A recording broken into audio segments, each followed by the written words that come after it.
Paqja me ju miq dhe ndjekës të këtij kanali.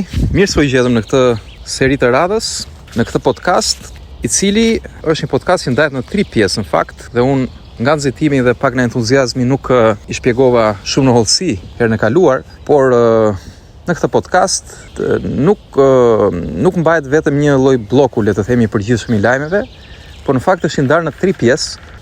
Do flasim për aktualitetin, pra titujt kryesor të lajmeve që po ndodhin sot në botë. Pastaj, bloku i dytë është reflektime, pra unë bëj një lloj analize që si e shoh unë situatën, me aq sa mund të kuptoj dhe fal përvojës time, duke qenë se ndodhem edhe në një vend që jam më pranë këtyre konflikteve, pra gjendem këtu në Rusi prej disa vitesh dhe kam një, le të themi, një këndvështrim disi më të gjerë, duke pasur edhe akses në mediat lokale, po edhe fal gjeografisë. Dhe së treti, dhe ndoshta pjesa më me vlerë që unë do thoja si një besimtar, është që do shohim në Shkrimi i Shenjtë një pjesë inkurajuese se çfarë na thotë Shkrimi i Shenjtë në lidhje me këtë situatë. Pra jo vetëm me situatën, po si dhe ku mund të gjejmë shpresë dhe motivim në kohë kaq të vështira, domethënë. Kështu që pa humbur kohë, le të fillojmë me titujt e parë, pra 2 prill 2026, aktualitetet e titujt kryesor për atë që po ndodh. Dhe nisim me më kryesorin, që është konflikti në Iran, pra Iran-Izrael-SBA. Është dita e 34 e luftimeve dhe sikurse e prekëm pak dje, presidenti Trump tha që brenda 2-3 javë parashikon që ta mbyllte konflikt, shprehu që ishte interesi i tij që të dilte nga ky konflikt dhe lavdi Zotit tham që është një lajm inkurajues dhe ai tha gjithashtu që do mbante një konferencë dhe e mbajti këtë konferencë dje, pra konferencë për shtyp, dhe u shpreh se qëllimet strategjike në këtë luftim janë pothuajse të përfunduara, sipas tij, por në fakt paralel me deklaratën e tij për shtyp, pam gjithashtu në lajme që raketat vijojnë të fluturojnë, pra nga Irani kundrejt Izraelit. Dhe që të flasim në hollësi, pra presidenti amerikan Donald Trump mbajti këtë fjalimin kombëtar në mbrëmjen e 1 prillit, pra dje, ku deklaroi se operacionet ushtarake kundër Iranit po i afrojnë përfundimit. Ai pretendoi se flota iraniane është shkatruar plotësisht sipas tij, ndërsa forcat ajrore dhe programi i raketave janë goditur rënd. Megjithatë, sikur se tham, me njëherë pas fjalimit, pra sapo mbaroi fjalimi, Izraeli njoftoi se Irani kishte lëshuar raketat drejt tij dhe sistemet e mbrojtjes ajrore po kryenin ndërhyrje. Pra ky zhvillim, sikur se prekëm, tregon se konflikti është ende larg përfundimit. Flasim këtu në çështje faktike, pavarësisht deklaratave optimiste të Washingtonit, pra nga ana e Trumpit. Por gjithsesi vlen të theksojmë atë që prekëm pak dhe dje, që të paktën ka shprehimisht dëshirë për të dalë nga konflikti dhe për ta përfunduar atë shpejt. Dhe ky është ndoshta një lajm shpresëzënës, por që nga reagimet, nga ajo që shohim, pra fill pas deklaratës Irani vijon të godasi, tregon që të mbyllet një konflikt. Okej, po hy pak në analizë, duhen të dyja palët. Jo vetëm deklaratat e njërës palë, duhen hapa konkrete të dyja palëve. Gjithsesi, në aspektin ekonomik kalojmë, pra tregjet u tronditën me njëherë pas fjalimit të Trumpit. Pra direkt, dhe sot jetojmë në kohën e informacionit, teknologjisë informacionit, çfarë thuhet me njëherë impakton në ekonominë globale dhe aksionet në tregun aziatik ranë ndjeshëm. Çmimi i arit gjithashtu vijon të ketë rënje dhe edhe dje ra me 1.22% na thuhet. Gjithashtu paralel rritet çmimi i naftës, pra i energjisë, plus gati 3% me njëherë pas këtyre lajmeve. Dhe jam pra me një analizë të thjeshtë që arsyeja këtyre lëvizjeve të kundërta në treg është e thjeshtë sepse në një anë deklaratat e presidentit Trump për përfundimin e shpejtë të luftës sollën ato optimizmin fillestar, flasim për aksionet për tregun, por me njëherë pas deklaratave të tij, sulmet ose lajmet për sulme të reja me raketa nga Irani në Izrael rikthyen pasigurinë në tregje. Pra ka luhatje shumë të mëdha dhe shumë të ndjeshme. Irani nga ana e tij, me anë të presidentit Masud Pezeshkian, i shkroi një letër të hapur palës amerikane. Dhe ai drejtoi një pyetje ku i thot amerikanëve apo i shërben vërtet kjo luftë interesave të popullit amerikan. Pra me këtë presidenti i Iranit kërkon të thotë që, dhe në fakt është një lloj akuze, ku i thot amerikanëve se ata po luftojnë një luftë proxy për Izraelin. Pa edhe ky ndoshta një zhvillim i mirë, pra Irani tashmë nuk është më i mbyllur dhe izoluar, por ka nisur të komunikojë me Amerikën.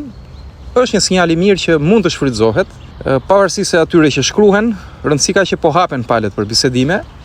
Menjëherë paralel shohim dhe zhvillime në Britaninë e Madhe, zhvillime diplomatike, pikërisht për kanalin e Hormuzit, që është ndoshta pika më problematike, do thoni, me këtij konflikti, sepse bllokon kalimin e anijeve të naftës, pra të lëndës parë për prodhimin e energjisë. Dhe tham që nëse çmimi i energjisë vjen të rriten çmimet në çdo sektor të ekonomisë, deri te ushqimet. Dhe kryeministri britanik do të mbledh sot, pra, në këtë datë që po flasim, rreth 35 shtete të ndryshme, pra përfaqësues të 35 vendeve, për të diskutuar rihapjen e ngushticës së Hormuzit. Pra një përpjekje diplomatike, lavdi Zotit, prap një përpjekje pozitive, por tham që kërkojnë dy palë për të zgjidhur konfliktin. Pra edhe Irani, dhe shpresojmë shumë që të paktën Europa në këto kohë të luhatshme, në të cilat faktikisht ka ulur shumë pozitat diplomatike, të paktën të ringrej sërish, të riktheta Europa tradicionale që ka qenë më parë, që i zgjidhte gjërat nëpërmjet dialogut. Shpresojmë shumë që kjo iniciativë e Britanisë dhe këtyre 35 shteteve të bëjë diçka në këtë drejtim diplomatik. Dhe qëllimi është pikërisht rivendosja e lirisë së lundrimit të anijeve, pra që mbajnë lëndën e parë, dhe garantimi i sigurisë anijeve të bllokuara. Ndërkohë lufta po zgjerohet në rajonin konkretisht të Libanit, ku vepron grupi i quajtur Hezbollah, pra në Liban, dhe aty Izraeli është në përmbajtje direkte me Hezbollahun, dhe Izraeli njoftoi vrasjen e komandantit të frontit jugor të Hezbollahut në një sulm në Beirut. Diku më larg, Iraku pra dhe Egjipti kanë kryer një dakordsim, presidentët e tyre, duke koordinuar, pra bërë një koordinim të përbashkët të vendeve arabe për të stabilizuar rajonin. Edhe ky është një hap shumë i mirë, lavdi Zotit, pra ka përpjekje edhe nga shtetet arabe, kryesisht në Iraku dhe Egjipti, për bashkëpunim në stabilizimin e rajonit. Dhe hidhemi në konfliktin tjetër paralel, jo më pak i vogël do thoja, pikërisht konfliktin në Ukrainë. Dhe këtu kemi hyrë në ditën e 1499 të këtij konflikti. Pra imagjinoni sa shumë ditë, dashur miq, sa shumë luftime, dëme, humbje jetësh, fatkeqësisht. Dhe dje patëm një deklaratë të presidentit Zelenski për një arpushim ditën e Pashkëve, që e cilësuam si diçka pozitive, por pala ruse, cila i kërkoi sqarime, nuk mori sqarime konkrete, dhe kjo ndoshta e bëri palën ruse të mendoj, me sa mund të kuptojmë, që nuk është një deklaratë serioze, është thjesht një, si thuash, një fjalë në ajër, se kur do bëj, si do bëj, çfarë parashikonte, pra nuk morën një përgjigje, nuk pati dakordsim, pra nuk pati bisedë, komunikim, dhe Rusia vjen të sulmoj, dhe sot patëm, dhe në fakt në mos gaboj, mbrëm në darkë, patëm 700 dronë të lëshuar nga territori rus drejt Ukrainës, një numër i madh dronësh fatkeqësisht. Ministria e Jashtme ruse e hodhi poshtë propozimin e Zelenskit, sipas tyre si një mashtrim, pra nuk ishte asgjë serioze sipas tyre, sepse nuk morën një përgjigje. Ndërkohë Rusia pretendon se ka shtrirruar të gjithë rajonin e Luhanskut, pra trupat e tyre vjojnë të avancojnë, por Ukraina e mohon këtë gjë dhe deklaron se ata vjojnë të mbajnë një pjesë të territorit në Luhansk, dhe këto territore vjojnë të mbahen për një kohë të gjatë. Ndërkohë, kemi një sinjal nga Kremlini, dhe një sinjal shpresdhënës do thoja, pavarësisht se është dhënë disa herë, ku Kremlini kërkon që nëse Zelenski tërhiqet nga Donbasi, pra nga pjesa lindore, po i quajmë pro-ruse, ku trupat ruse vjojnë të qëndrojnë prej tashmë 5 vitesh, paqja është e mundur sipas tyre. Pra, Rusia vjen të përsërisë kushtet për armpushim dhe paqe. Ku deklaroi se nëse Ukraina vendosë të rreqë forcat nga Donbasi, do të krijoheshin perspektiva për zgjidhjen e shumë problemeve, përfshirë ndalimin e veprimeve luftarake. Zelenski kishte thënë më parë se Moska i kishte dhënë Kievit 2 muaj për të tërhequr nga Donbasi. Përndryshe, kushtet e paqes do të bëheshin më të vështira. Pra, këtu po hym pak në analizë, dashur miq, që me nisjen e konfliktit, mbaj mend që u krye takimin në Stamboll, ku arrit armpushimi aty. Por më pas, sikur se deklarojnë gjitha mediat, përfshirë ato perëndimore, pati një ndërhyrje nga pala britanike për ta prishur të marrëveshje. Pra Boris Johnson, që ishte atëherë kryeministri i Britanisë së Madhe, bisedon me Zelenskin dhe i thotë të tërhiqet nga kjo marrëveshje e paqes për t'i dhënë Rusisë pjesën lindore, pra Krimen, dhe pjesën ku ndodhet popullata ruse, dhe Për këto detaje do flas në një video të radhës në fundjavë në fakt, ku të jap një analizë më të thellë, duke qenë se kam ndjekur këtë situatë prej shumë vitesh tashmë dhe njoh dhe historinë dhe mentalitetin, sikurse gjeografinë e këtyre vendeve mjaft mirë, dhe u prish pra kjo marrëveshje paqes. Ndërkohë vazhduan luftimet, ende pasaj Rusia kreu një referendum në pjesën e Donbasit dhe aty thjesht për ta ditur, për ata që nuk e din, popullsia është ruse, domethënë.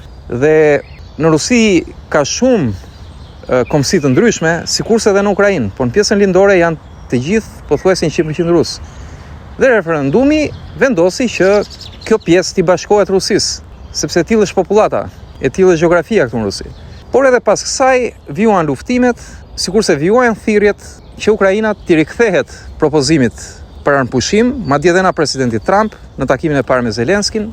U tha kjo deklarat, madje edhe nga Papa i Romës para Trumpit, u tha po njëta deklarat që të rikthehet marrëveshjes për armëpushim.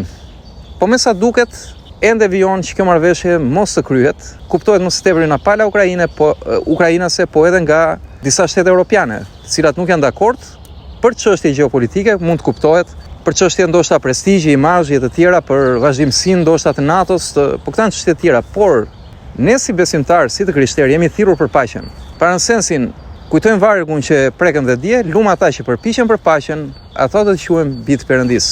Pra që kuptim ka për një cop tokë, e cila në fundit i ka qenë pjesë e Federatës Ruse për shekuj me radhë, ku banon popullsi ruse, ku po votojnë qartazi, madje nga mediat ruse këtu bëjnë paralelizëm me Kosovën, pra situatë e ngjashme edhe sipas mendimit tim. Pra marrim Republikën e Kosovës, aty janë 98% shqiptarë, mos gaboj. Do shta dhe më shumë, do shta dhe më pak, po gjithsesi. Dhe ata vendosën të ndahen. Dhe lavdi Zotit shumë mirë, sepse janë shqiptarë aty.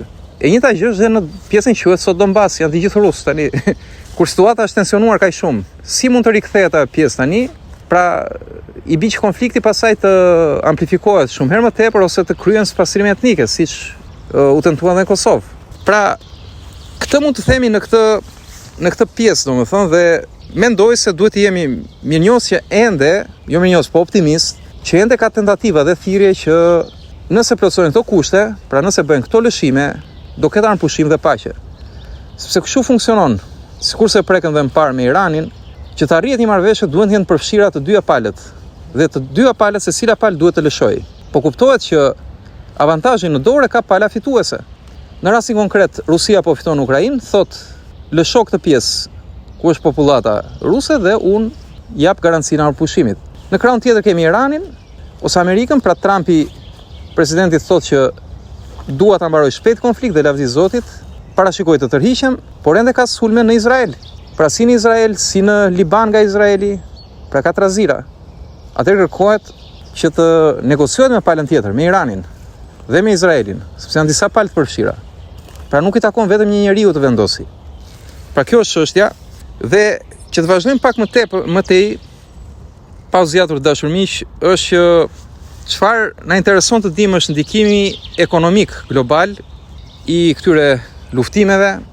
Kemi thënë që jetojmë në kohë të pazakonta dhe si rrallë herë më parë, dhe nuk e mbaj mend të ndodhur ndonjëherë, 3 institucionet më të fuqishme financiare në botë bëhen sot bashkë për të diskutuar zgjidhje të mundshme për këtë krizë alarmante. Pra kemi Bankën Botërore, institucionin e parë, kemi Fondin Monetar Ndërkombëtar dhe Agjencinë Ndërkombëtare të Energjisë, që bëhen bashkë, pra kanë formuar një grup koordinimi për të adresuar ndikimin ekonomik të luftës në lindjen e mesme. Dhe drejtori menaxhues i Bankës Botërore tha se organizata është jashtëzakonisht e shqetësuar për efektin e luftës në inflacion, në punësim dhe sigurinë ushqimore.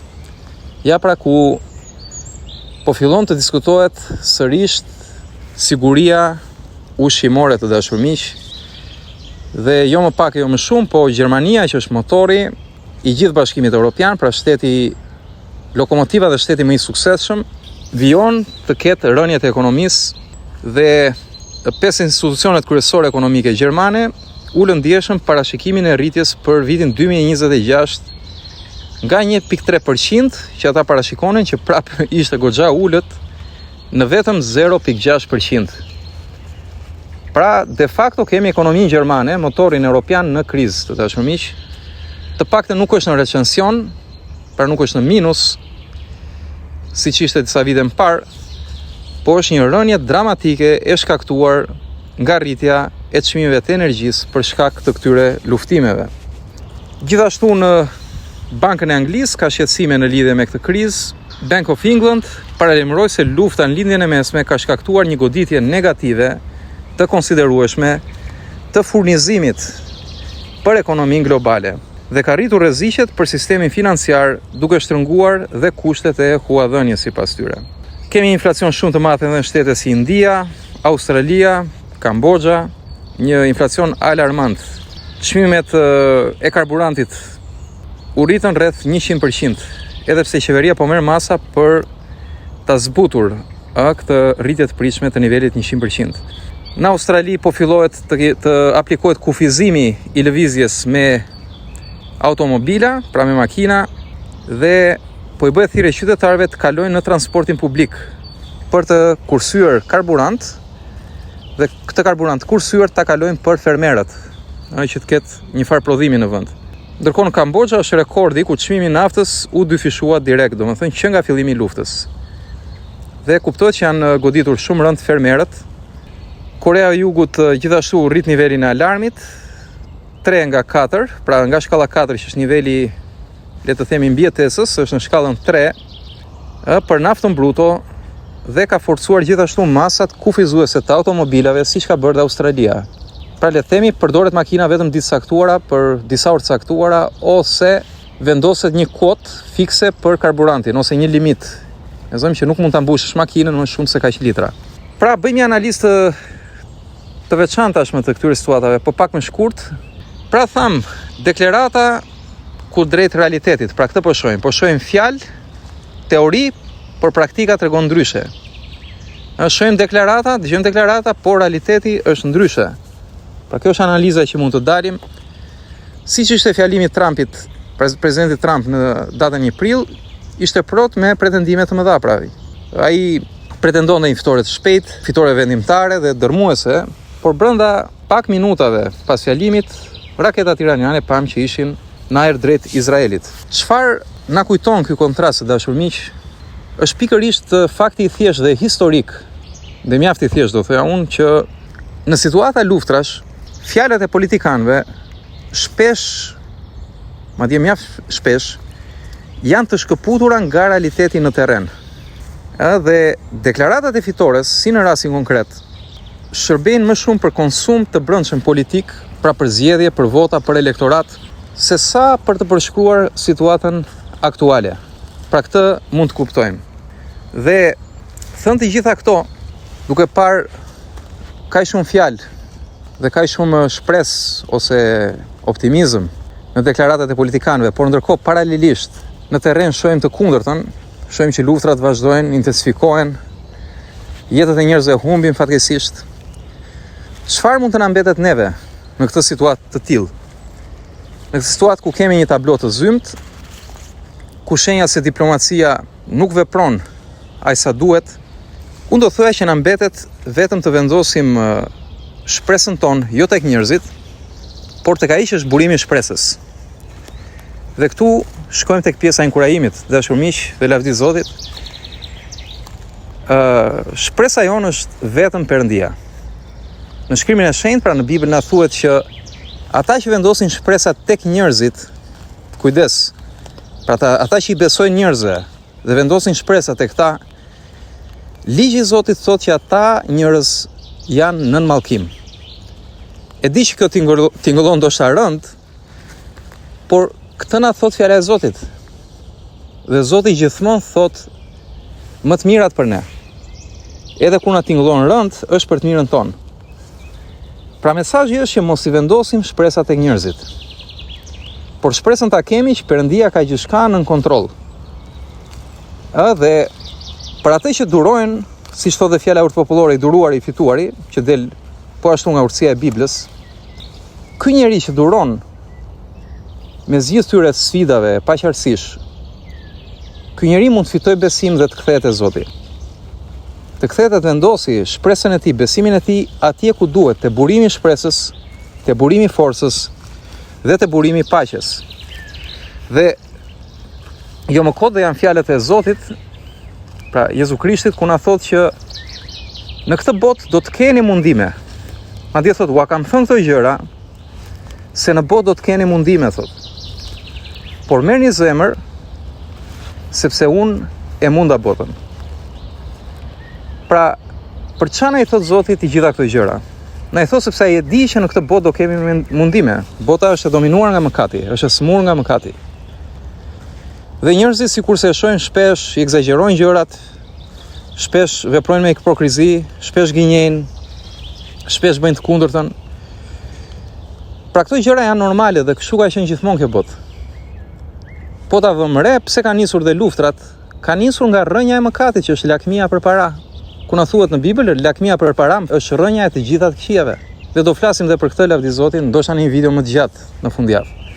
Pra, për ata që besojnë fjalën e Zotit, si të vërtetën absolute, sikurse ajo është, se na thuhet në fillim ishte fjala ishte Perëndi dhe fjala ishte pranë Perëndis.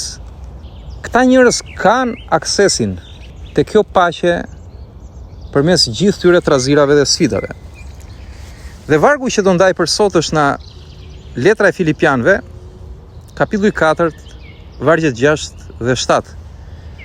Ku fjala e Zotit përmes apostullit na thotë që mos u shqetësoni për asgjë, por në çdo gjë ja parashtroni kërkesat tuaja Perëndis me anë të lutjeve, me përgjërime, me falënderime.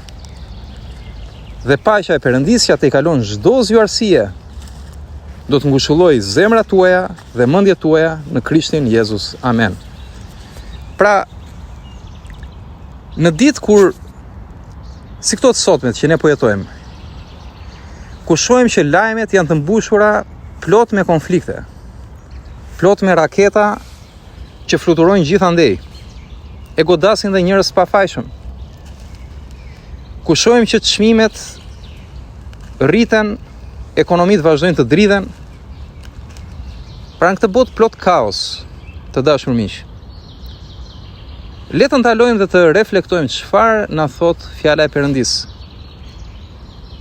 Dhe pikërisht ky fragment nga letra drejtuar Filipianëve, kishës në Filipi, na ofron një alternativë radikale, dhe alternativa radikale është alternativa shpirtërore. Pra Zoti na thot shikoni shpirtrat tuaj, kujdesuni për shpirtrat tuaj, për zemrat tuaja. Dhe këtu fjala e Zotit nuk na thot se problemet nuk ekzistojnë. Përkundrazi, ai thot mos u shqetësoni. Do thot problemet ekzistojnë, por mos u shqetësoni. Pse mund të themi ne? Jo të shqetësohemi sepse bota është e sigurt, përkundrazi. Por sepse shqetësimi ynë, të dashur miq, nuk ndryshon asgjë. Pra kjo është e vërteta. Me shqetësimin ton ne nuk ndryshojmë asgjë. Madje mund t'i bëjmë këto shqetësime të jashtme shumë herë më të rënda, sepse i vendosim pranë zemrës ton dhe i kthejmë edhe në shqetësime të brendshme. Shqetësimi nuk e ndalon as edhe një raket. Shqetësimi nuk e ul çmimin e naftës. Shqetësimi e di çfarë bën? Vetëm na prish paqen që na ka falur Zoti. Dhe ka falur që të gjithë. Dhe atë paqe mund ta kemi që tani, nëse besojmë që fjala e Tij është e vërteta. Dhe nëse besojmë, atëherë fitojmë forca, të dashur miq, se forca jon si besimtar është besimi ynë. Pra kujt i besojmë? Besimi ynë është tek ajo që ai është. Jo tek ajo që mendojmë ne, apo themi ne, apo bëjmë ne. Ne i besojmë atij që ka në dorë gjithçka. Dhe nëse besojmë këtë gjë, vetë Perëndia na fton që ne t'i bëjmë të njohura atij kërkesat tona. Ku na thot, pra silli shqetësimet e tua, sille frikën tënde, aktin tënd, pra anktin, stresin, zemërimin, sille gjithçka para Tij, para meje, thot ai. Me anë të lutjeve, me përgjërime, me falënderime. Pra ti lutemi Zotit, ti përgjërohemi dhe ta falenderojmë Perëndin, edhe për ditët e vështira. Po pritni, nuk lutemi sepse Zoti nuk i di shqetësimet tona. Ai di të gjitha tashmë, por sepse edhe vetë akti i të shprehurit na ndihmon të kujtojmë të dashur miq. Si ne që jemi besimtar, patjetër lutjen do ta kemi të përditshme, po edhe ata që janë ende në hezitim të hedhurit i hapi të besimit. Na ndihmon ky akt i të shprehurit, i të luturit, se nuk jemi vetëm. Pra nuk jemi vetëm. Asnjëri prej nesh nuk është vetëm. Dhe pastaj, nëse bëjmë këto hapa që Zoti na e ka vënë në fjalën e Tij, na vjen premtimi, sepse nëse i bindemi Perëndis, gjithmonë Perëndia e shoqëron bindjen ton me bekim, gjithmonë na bekon. Dhe këtu bekimi është premtimi i Tij. Pra le të themi, nëse nuk shqetësohemi për asgjë, por me besim ja parashtrojmë kërkesat Perëndis me anë të lutjeve, me përgjërime, me falënderime, premtimi për këtë është që paqja e Perëndis, që atë kalon çdo zjuarësie, pra çdo kuptimi. Pra Perëndia sjell paqe edhe në vendin më të rrezikshëm. Për ata besimtarë që dinë historinë e profetit Daniel, edhe në gropën e luanëve, Perëndia me ëngjëjt e Tij bëri që luanët mos sulmonin profetin. Edhe profeti u misua në gropën e luanëve, i qetë në paqe, në aq shumë harmoni me këto krijesa të Perëndis. Pra kjo është paqja që atë kalon çdo zjuarësie, të cilën Perëndia mund ta bëj, dhe vargu na thot, do të ngushëlloj mendjet tuaja dhe zemrat tuaja në Krishtin Jezus. Pra do të kemi natyrën e Krishtit. Do kemi këtë lidhje kaq të fortë me atin ton qellor. Dhe kjo, të dashur miq, para se ta mbyllim, duhet të themi që nuk është paqja e qetësisë. Pra nuk është se do qetësoj rrethanat, sepse rrethanat nuk janë të qeta dhe ne po i shikojmë. Pra në botë kemi trazira, kemi mundime, diskutohet ushqimi, diskutohen vendet e punës, se këto rritje ekonomike nuk po diskutohen më, se nuk ka, po diskutohet ushqimi. Pra rrethanat nuk kanë pëndryshuar, dhe kjo nuk është paqja e qetësisë. Është paqja në fakt që ekziston pavarësisht rrethanave. Është paqja që ruan zemrat tona dhe mendjet tona, shpirtin ton, që është më i rëndësishëm se pronat tona, është më i rëndësishëm se parat tona, është më i rëndësishëm se puna jon, është më i rëndësishëm se kufit kombëtar. Perëndia dëshiron të ruaj atë që ne jemi për brenda në thellësinë tonë. Për këtë paqe flet Zoti. Sepse ç'kuptim ka për njeriu, thot Jezusi, të fitojë gjithë botën dhe të humbat shpirtin e tij. Pra jemi me vlerë para Perëndisë, të dashur miq, dhe mesazhi përmbyllës dhe lavdi Zotit për fjalën e Tij është që në këto ditë lufte, në këto ditë kaq të pazakonshme dhe pa sigurie, paqja që te kalon çdo zjuarësie është e disponueshme për çdo. Duhet vetëm besim. Por paqja është aty, Zoti është aty, pranë secilit prej nesh. Dhe kjo paqe nuk do të thotë se konfliktet kanë përfunduar, atë ka ndorë vetëm Zoti, por na tregon që Perëndia është më i madh se çdo konflikt. E falenderojmë Zotin, dashur miq, dhe ju inkurajoj që gjitha këto reflektime që morëm në fund të na çojnë në kërkimin e paqes së Tij. Zoti t'ju bekojë të gjithëve, mos harroni, do ta njihni të vërtetën dhe vërteta do t'ju bëjë të lirë. Miru dëgjofshim.